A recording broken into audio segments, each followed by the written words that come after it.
Michael Carter lounged on a couch by the pool, enjoying the rare quiet in the busy life of a tech entrepreneur. The sky turned bright yellow, and the end-of-day sunlight shone on the clear blue water, reflecting the luxurious beauty of the complex he called home. That quiet scene is a worthy reward for the years of unremitting efforts of Michael, who overcame many difficulties to build a technology empire from scratch. Despite owning a desirable fortune, Michael always keeps a simple and discreet lifestyle. The simple tracksuit he wore didn't show anything about his wealth, but to Michael, it didn't matter. He focused on enjoying the moment of serenity, the rustling of palm leaves in the wind, the rhythmic sound of the water gently lapping against the shore of the lake. These moments, for Michael, are a way for him to remind himself of the journey that has passed and the true values he pursues. Although he clearly felt the alienation from some of the residents in the area, Michael did not let it bother him. He believes that time and sincerity will erase the original prejudices. His mind drifted with his thoughts as the sunset quietly fell, transforming the space around the pool into a perfect picture. With a book in hand and a glass of cool lemonade by his side, Michael was immersed in a sense of contentment, enjoying the peace he had worked so hard to achieve. But he had no idea that the silence was about to be broken in a way he hadn't expected. The quiet space by the pool was quickly broken by the sound of rushing footsteps approaching. Michael frowned slightly, raised his head, and his gaze met the image of a woman in a stylish outfit, holding a small dog in her hand. Her hustle and bustle, piercing eyes, and authoritative tone instantly made Michael realize that this was no ordinary conversation. "You are not allowed here," the woman said, her voice cold as if she wanted to tear apart the quiet space. Michael was momentarily confused, but he quickly regained his usual composure. "I'm a resident here," he replied, his voice polite but firm. Instead of accepting the explanation, the woman, who Michael immediately associates with the usual Karen stories, laughs mockingly, shaking her head in disbelief. "I've lived here for 5 years and have never seen you. People like you don't live here," she said, every word like a knife aimed at Michael, not hiding her obvious prejudice. Michael could clearly feel the tension in the air, but he remained calm. He understood that this was not the first time he had been treated like this, and probably not the last. But what annoyed him most was Karen's arrogance when she started taking out her phone to take pictures of him, calling it evidence to report to the security guard and even the police. Michael's patience began to be tested. He put down the glass of lemonade, stood up, looking calm but determined. "I already said I live here," he emphasized word for word, his eyes staring directly at Karen with self-control. But Karen did not flinch, on the contrary, she became louder and louder, her words becoming more and more harsh and offensive. Around, several residents began to gather, their curious and awkward eyes turned towards the two of them. Michael knew he had to handle this situation skillfully. While Karen continued to be angry, his words full of discrimination and arrogance, Michael felt every slow heartbeat in his chest, as if reminding himself to stay calm. This isn't just a personal confrontation. It's a chance for him to prove that courtesy and truth can transcend all prejudices. Michael took a deep breath, feeling the inner stillness he had cultivated over the years. Under the prying eyes of Karen and the neighbors who began to gather around, he knew the time had come to clarify what had come. While Karen was still standing, the phone held high like a weapon, Michael quietly pulled out his phone. Karen's eyes flashed with pride, but Michael didn't notice. He opened the management application of the residential area, each movement slowly but confidently. After a few actions, he turned the screen towards Karen and the surrounding crowd, his voice calm but authoritative. "Here," he said, pointing to the information displayed on the screen. "This is my house ownership certificate. My name is Michael Carter. I've lived here for more than 2 years." The air seemed to freeze. Silence encompasses as all eyes fall on the irrefutable evidence on the screen. Karen's expression changed rapidly, from surprise to stunned, then bewildered. Her face turned pale as reality struck directly at the false accusation she had just uttered. She stammered, but could not utter a word to justify it. Michael, still maintaining a calm appearance, looked directly at Karen. His eyes not a hint of anger but only exuding determination. "Not just a resident," he continued, his voice firm but not arrogant. "I'm also the largest investor in this complex. If it weren't for me, this place probably wouldn't have become what it is now." His words were like a blow to Karen, causing her to almost collapse under the weight of the truth. A few of the surrounding residents began to whisper, their awkward eyes clearly showing shame for being silent at Karen's actions. Michael looked around, his gaze scanning over each person in the crowd. He didn't speak loudly, he didn't blame, but his every word sounded full of power. "Let this be a lesson," he said, his voice deep but stern. "Never judge a person based on their appearance. Ignorance and prejudice can make us small and ridiculous." Karen, now without any complacency at all, lowered her face, trying to hide her embarrassment. Meanwhile, Michael simply put his phone back in his pocket and returned to the couch by the pool. He sat down, picked up his glass of lemonade, and continued to enjoy the quiet, as if everything that had just happened was a small ripple on the surface of his calm lake. But deep down, Michael knew that this story would resonate far and wide, and it would be a powerful reminder to all about the power of truth and dignity. Karen stood there, like a motionless figure among the curious, annoyed, and frustrated eyes of the crowd. The humiliation was evident on her face, her trembling hand still clutching the phone as if clinging to a bit of power that had finally completely collapsed. The color on Karen's face disappeared, replaced by paleness, her eyes wandering as if looking for a way out of this terrible situation. Michael still maintained a calm appearance. His gaze was not filled with satisfaction, but only a cold solemnity. He understood that Karen's actions were not only a personal insult but also a representation of a prejudice that had existed for too long. He stood up straight. Every word he said carried weight not only to Karen but also to all those watching. "When you decided to treat me like this," Michael said, his voice deep but clear, "not only did you hurt me, but you also put yourself down. Prejudice doesn't make her stronger, it just shows her weakness in the way she sees others." Karen opened her mouth as if to say something, but the words got stuck in her throat. She stammered awkwardly, I don't know. I just thought." "What do you think?" Michael interrupted, his voice still calm but sharp. "That a person like me can't live here. That I can't succeed. That I can't master what I've worked so hard to achieve." She didn't know, but she chose to make assumptions based on her prejudices. The surrounding crowd began to whisper. Some were ashamed to keep quiet, others nodded in agreement with Michael. No one came to Karen's side, and the isolation made her cringe even more, as if realizing that everyone had seen her true nature. Michael, after a moment of silence, pulled out his phone again. He opened the video that had just recorded the entire confrontation and turned the screen towards Karen, so that she could face her own harsh words. Karen held her breath, her face flushed, and her eyes didn't dare to look directly at the screen. "You see," Michael said, his voice no longer stiff but a little tired, "this is the truth. Not to retaliate against her, but to let her understand that every word we say, every action we take has consequences." Karen lowered her head, her voice weak, as if pleading. "I didn't mean to. I really didn't think it would turn out like this." Michael looked at her, neither angry nor pitiful. "It's not that I need your apology," he said. "You need to apologize to yourself for letting prejudice blind you." The crowd dispersed, and a few people quietly approached Michael to express their sympathy and admiration. And Karen, walking quietly alone, the shadow of shame and loss seemed to weigh on her small figure. In that moment, she not only lost her complacency but also the trust of the community to which she once thought she belonged. Michael took a deep breath, a sense of relief and assertiveness blended when he knew he was taking the initiative. His gaze swept across the crowd, not to seek support but to make sure that all realized the truth had been exposed. He kept a calm appearance, but inside, the feeling of being offended by prejudice was still smoldering.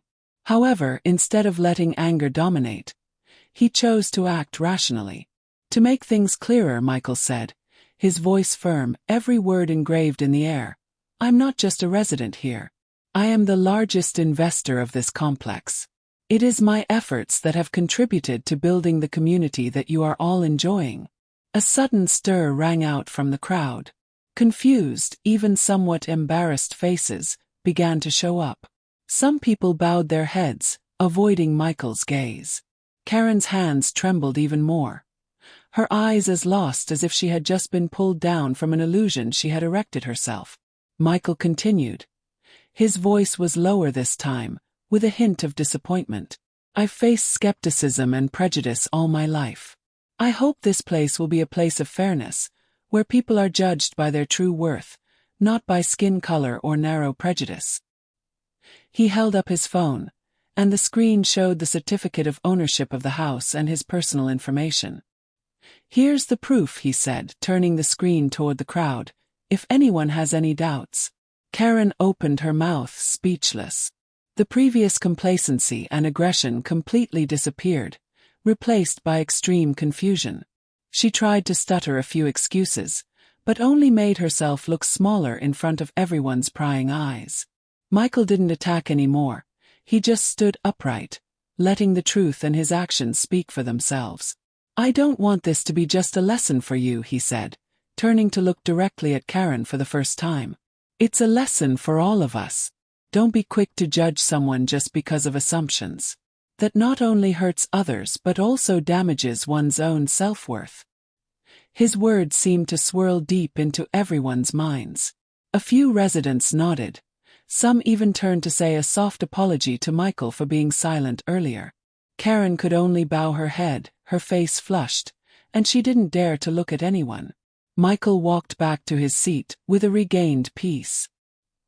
He was not happy because of Karen's humiliation, but he felt satisfied that he had managed to protect his honor and worth without losing his qualities. It is a real victory. A victory of patience, reason, and self-esteem. In the days after the incident, the reaction from the community and the company where Karen worked hit like a violent wave. The video recording the entire incident went viral, being shared not only in the complex but also on social media platforms. Residents in the neighborhood, who may have previously been indifferent or unconcerned, now express their support for Michael and are outraged by Karen's behavior. Michael, though he didn't want the incident to be noisy, received a barrage of messages and calls from residents expressing appreciation. Some people apologized for being silent during the incident. Those words of encouragement helped him feel solidarity, a little faith in the goodness of people. But at the same time, he also felt tired, because he never wanted his reputation to be tied to such controversies. Karen, on the contrary, faces inevitable consequences. The community no longer sees her as a respectable member. Neighborhood gatherings, where she had once been the center of attention, were now cold. No one wanted to talk to her anymore, and her judgmental eyes mirrored the very thing she had done to Michael. At work, things are no better. The company's management, a law firm known for its strict anti-discrimination policy, quickly learned of the incident after the video went viral. An internal investigation was opened, and soon Karen received the decision to fire.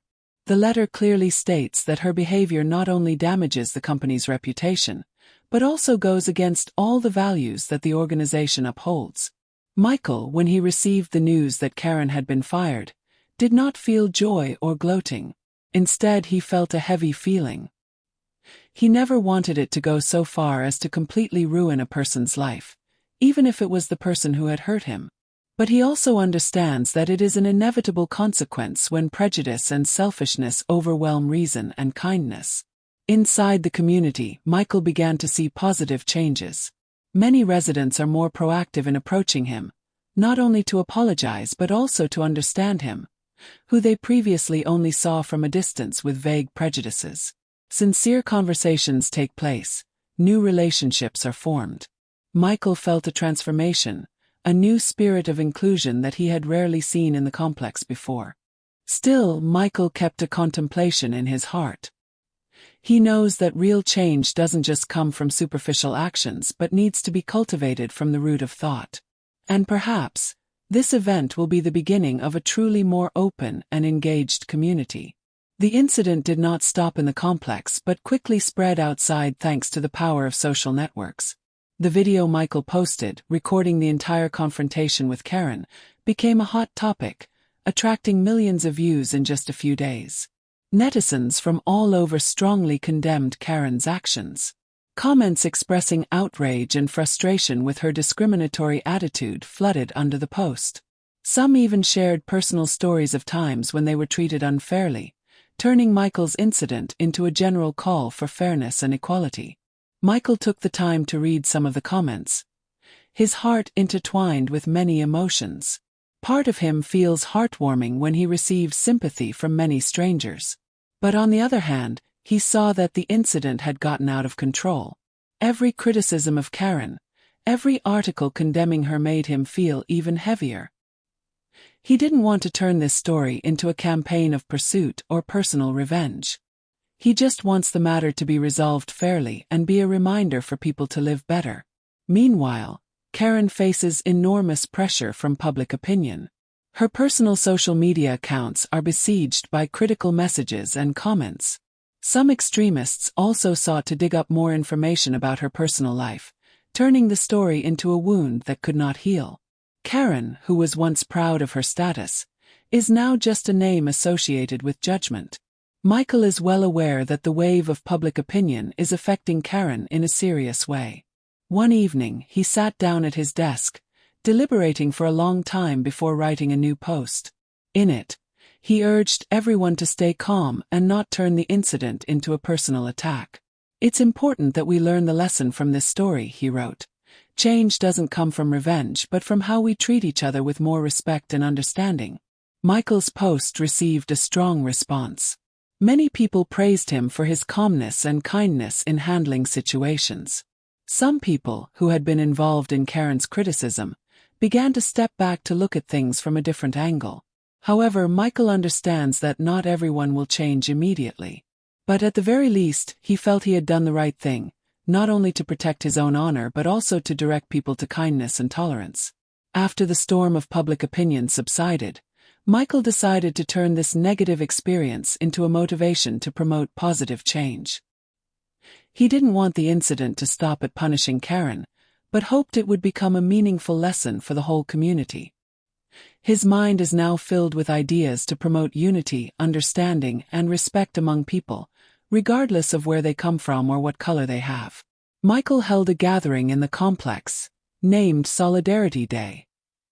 The event was carefully prepared, with the participation of speakers talking about equality and inclusion, as well as activities to help residents become more connected.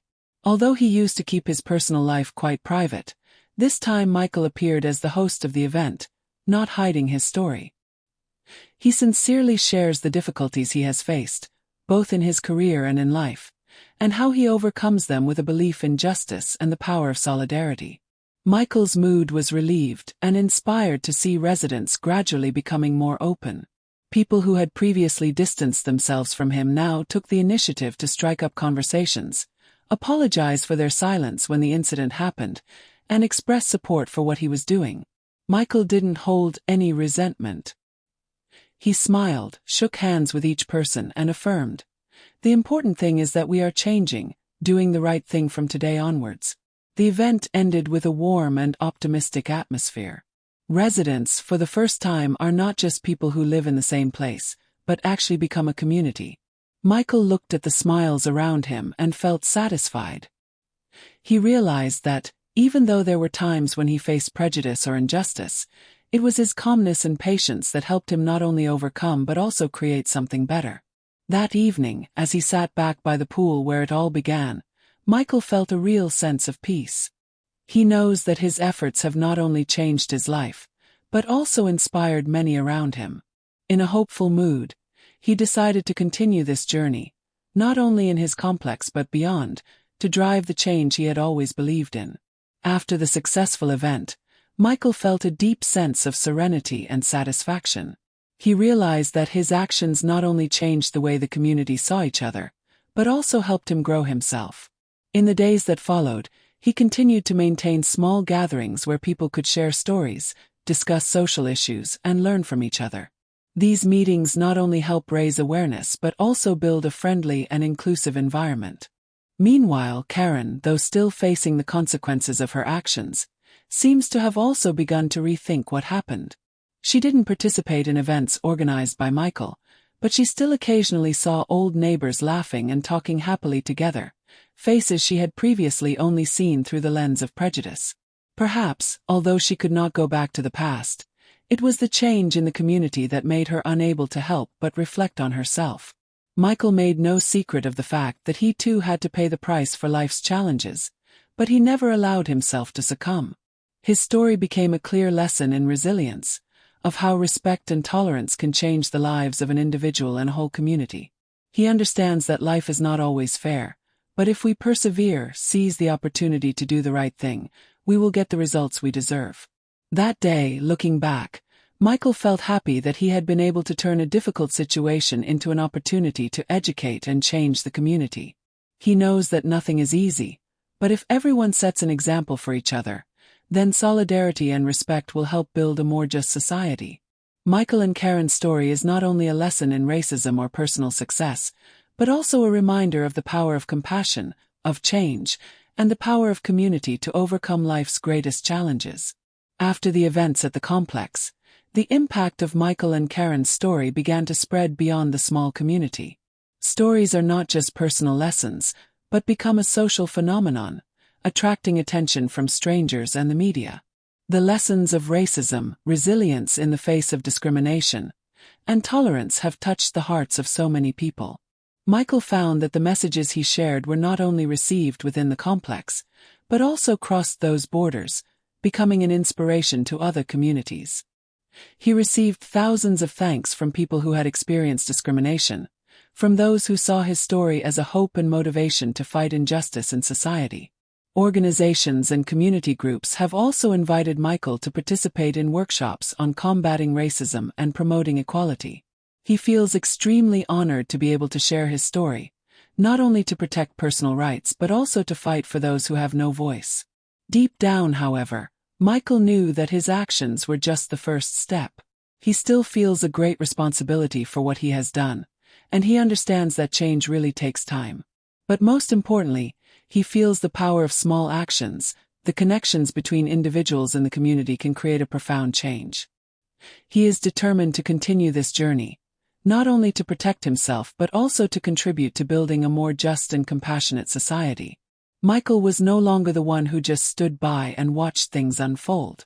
He is a proactive changer, who offers practical solutions and brings his story to light, so that many people understand and learn from it. Every time he hears the stories of others at the events he organizes, he becomes more proud of the steps he has taken, and the more he understands that the fight against discrimination, stigma and hatred is never easy, but it is the relentless efforts that will help one day bring about the results that all of them have I want.